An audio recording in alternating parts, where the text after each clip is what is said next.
La paracha de la semaine du grand rabbin Jacques Waknin.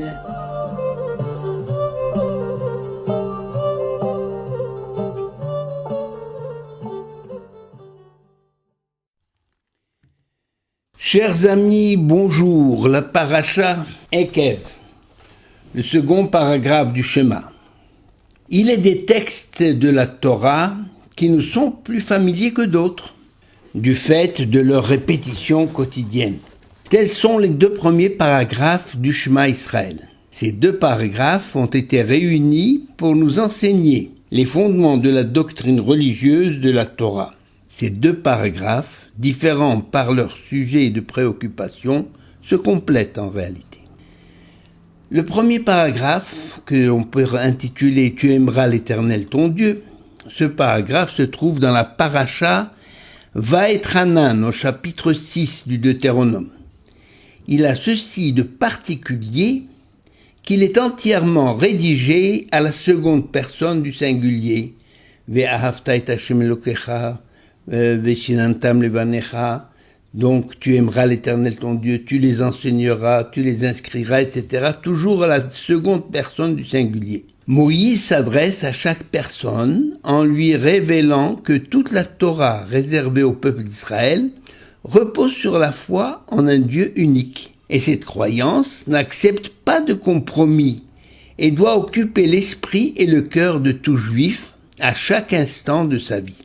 La connaissance de Dieu précède-t-elle le sentiment ? D'après le texte, il semble que la réponse dépende de chaque individu. Car il est écrit d'une part, Biyadata hayom vashevotel levavecha, reconnais à présent ou reconnais ce jour et imprime dans ton cœur que l'Éternel est ton Dieu, donc la connaissance précède. C'est dans le Deutéronome chapitre 4 verset 39. Et d'autre part, Biyadata im levavecha, tu connaîtras avec ton cœur que l'Éternel, etc., comme il est comme un père. Cela se trouve dans le Deutéronome, chapitre 8, verset 5. Moïse exhorte chacun à aimer Dieu.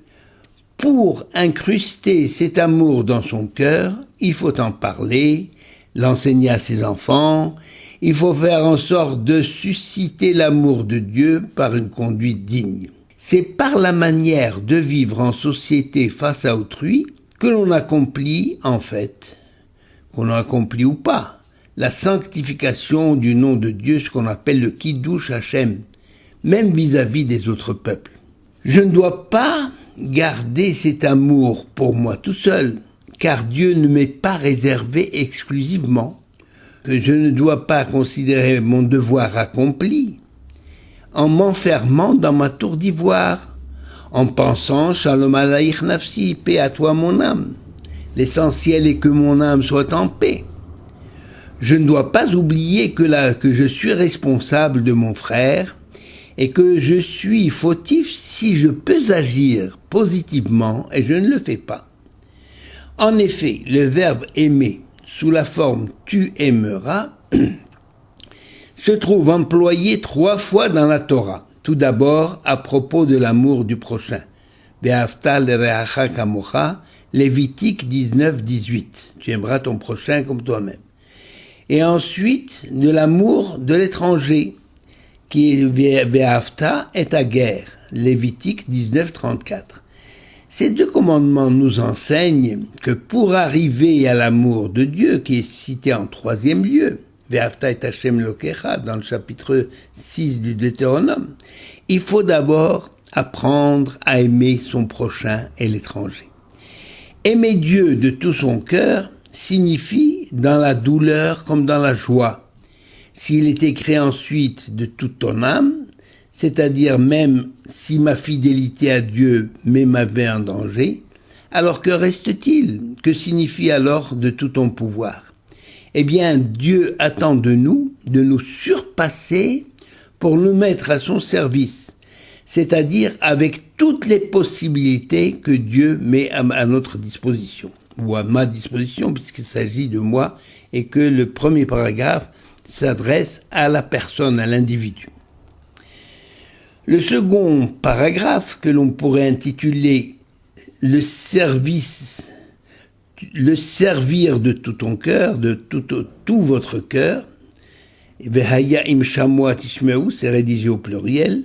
Le second paragraphe du Shema appartient à notre paracha de Ekev au chapitre 11. Il s'adresse à la communauté dans son ensemble. C'est pourquoi il est rédigé au pluriel. Nos sages expliquent que lorsqu'il s'agit de la foi, l'approche varie selon les individus. Ce phénomène explique l'emploi des verbes au singulier dans le premier paragraphe. Tandis que les commandements qui sont obligatoires pour tout le monde de la même manière, eh bien, à ce moment-là, le texte emploie le pluriel. Mais alors, comment se fait-il que la récompense est exprimée au singulier dans ce deuxième paragraphe? Surtout s'il s'agit de phénomènes naturels, comme la pluie ou le produit de la terre, qui doivent normalement profiter à tout le monde. Donc la question est la suivante, puisque le second paragraphe s'adresse à la communauté dans son ensemble, comment se fait-il que la récompense des mitzvot, si une personne respecte les mitzvot, eh bien, pourquoi cette récompense est exprimée au singulier? Eh bien, une anecdote va nous faire comprendre, une anecdote qui pourrait être tirée du Midrash d'ailleurs. Elle peut nous donner une idée d'une certaine réalité. C'est l'histoire d'un juif laïque qui prend le TGV de Marseille à Paris. Le hasard des réserves de la réservation fait que il se retrouve à l'arrière du train avec pour voisin un juif religieux. Le train démarre et notre juif religieux se met à réciter la Tefilat HaDerech, c'est-à-dire la prière pour le voyage. Notre juif laïque ne peut s'empêcher de se moquer en disant à son voisin « Excusez-moi, mais votre prière n'a aucun sens, car si le train arrive à destination, il arrive pour tout le monde, et s'il déraille, il déraille pour tout le monde. » Notre religieux ne répond rien, mais n'en pense pas moins. À l'approche de Lyon, notre laïc se sent mal, notre juif laïc se sent mal. Il perd même connaissance.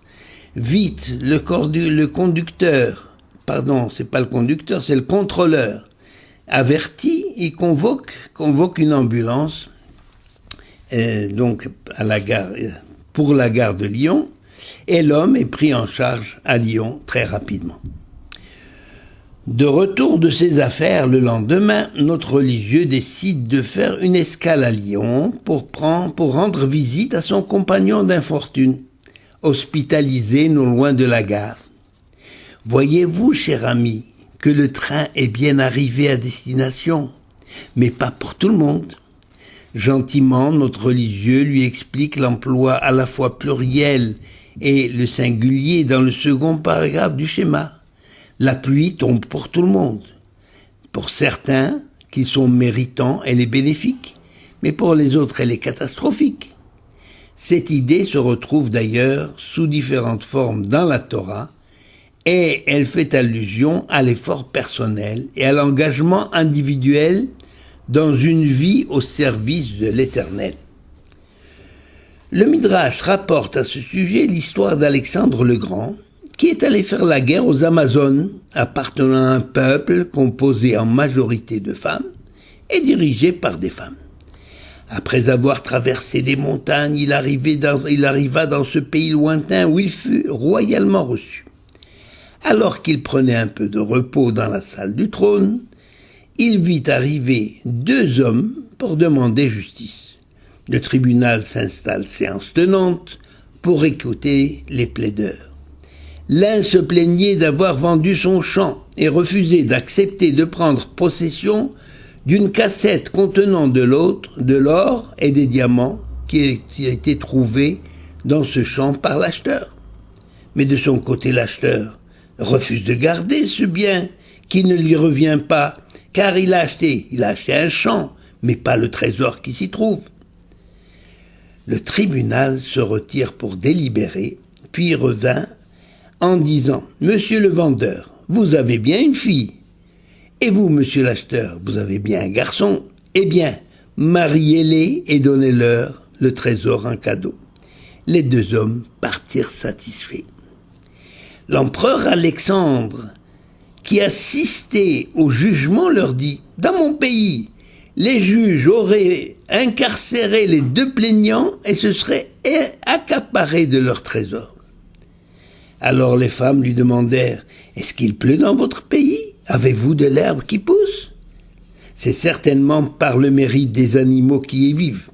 N'eût été l'existence d'animaux, la contrée n'aurait jamais vu de pluie tomber ou alors une pluie dévastatrice.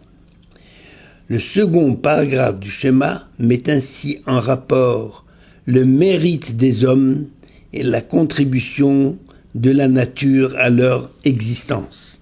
Les hommes dont le mérite réside justement dans le service divin. Beracha vehatzlacha.